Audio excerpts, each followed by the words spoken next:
Hello again, and welcome to the corner studio here in my garage. And I see from my high-tech teleprompter here it is time for Friday Evening Camera Talk episode 45. And I've got a couple of pages of notes here, and I haven't consolidated them, and some relate to a show that I might do next week or the week after. So what happened is the wife and I decided to go out in the field this morning because we had a rare sunny day around here.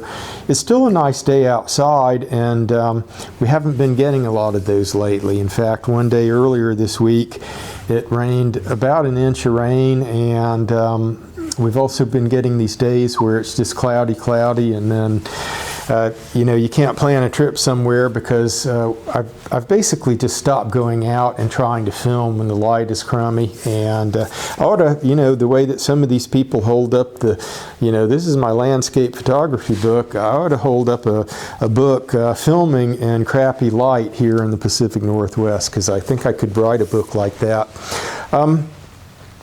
I was actually out in the studio and got a piece of artwork out this week. Rabbit playing an Alp horn, and I'm of the school of thought that I think good art doesn't really need an explanation, so we're not going to spend a lot of time trying to explain why I paint animals playing musical instruments. Moving right along, there's not much housekeeping to do today, and I want to jump right into some of the main reason, though, that we've got an episode tonight is I built it around these two lenses here, and what we have is this is the 600 6.3, and I just went and got this out of the wife's camera bag. This is what she uses in the field. Pretty much this is her kit, and 600 6.3 attached to the Z9. Now, the 600 6.3 came into the house back in January, and when that happened, the 400 4.5, which is this lens migrated to my camera bag, and I was previously using the 100 to 400, and I just put it on the shelf, and sometimes I grab it.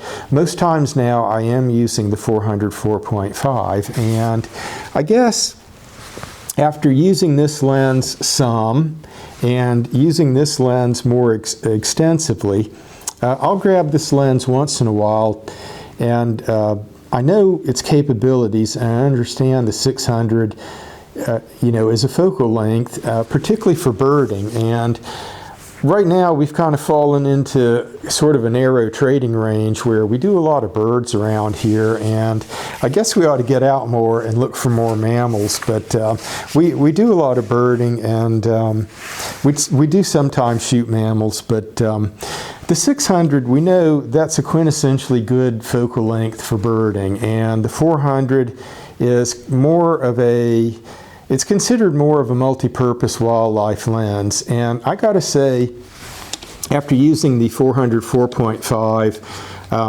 I would just definitely buy this lens again. If I was walking out of the house and I took a tumble out here on the concrete walkway and this lens was destroyed, I would have to have this lens again.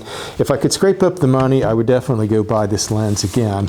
Now, if the same thing happened and it was just me making the decision about the 600 6.3, I would have to pause a second.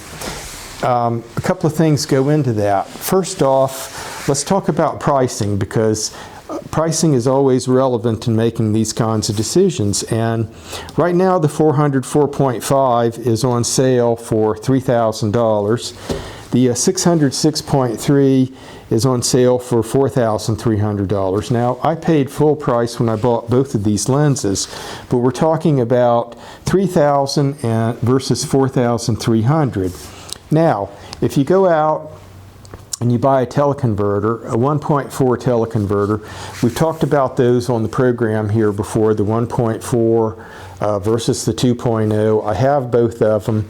Typically the 1.4 stays in the wife's kit. I use the 2.0.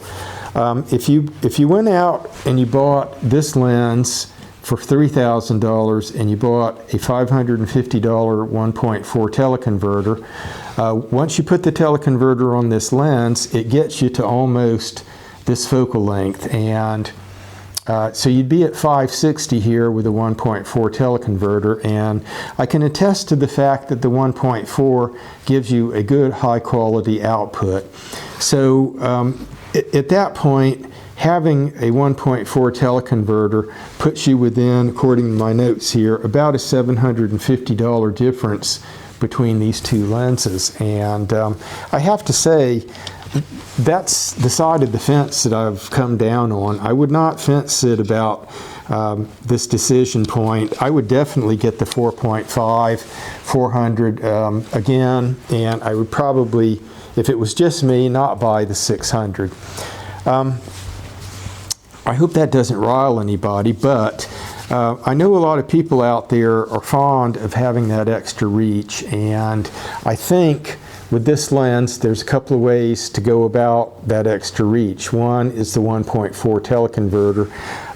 Another method is the 2.0 teleconverter, which gets you to 800. Even not using any teleconverter, if you just have this lens on your camera, of course, you can toggle into the DX mode, and that kind of in video simulates the 1.4. You get to about the same focal length, 560, and when you're shooting with a Z8 or a Z9, you're still using that center choice part of the sensor, and the output is still quite good. I have at times actually shot this lens using both a teleconverter and shooting it in the DX mode, and you get a pretty good product still.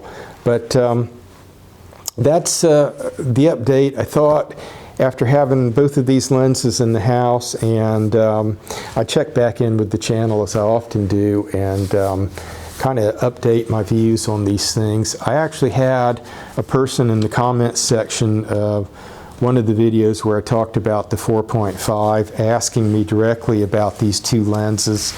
According to their comment, they were thinking about buying this one, but considering that one. And I guess I kind of steered them towards this one, and I realized at that point, beyond saying that both of them are great or whatever, I am of the view that this lens is a marvel, and for what you pay for it, it's a great value as well. Want to take a minute, and I held back some video that I shot with the 400 4.5, and you might have seen about a week ago I put a freestanding clip up of some owl footage that I shot, and I used this lens, the 400 4.5. Now, in that video, what you didn't see was the fact that when I was walking through the forest, I actually had the Z8 in my hand with the 135 Plena on it, and I was actually looking for, targets that were closer in or more at ground level than up in the trees, and then I saw the owl. So my first inclination was, as I often do, is to let's get a few photos, and then the owl is still sitting there, let's try taking some video handheld. So I did that with the Plena, and why don't we take a look at a couple of those clips.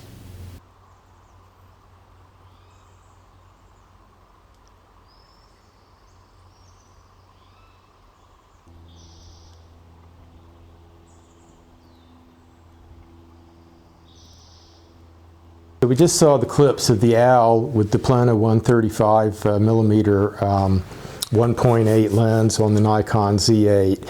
So when it looked like the owl was just going to continue sitting there, I actually got my tripod out, put my bag on the ground, took the Plena lens off of the Z8, put this lens on it, and I started trying to get some video then. And we had kind of one of those things where, the light suddenly changes. It seemed like we had almost no sunlight. It was kind of dreary, and then just while I was changing out lenses, we had more sunlight. So it's not a fair comparison, but I want you to take a look at the output from the 400 4.5, and you can kind of measure that against what the Plena was able to accomplish. So why don't we take a look at that clip.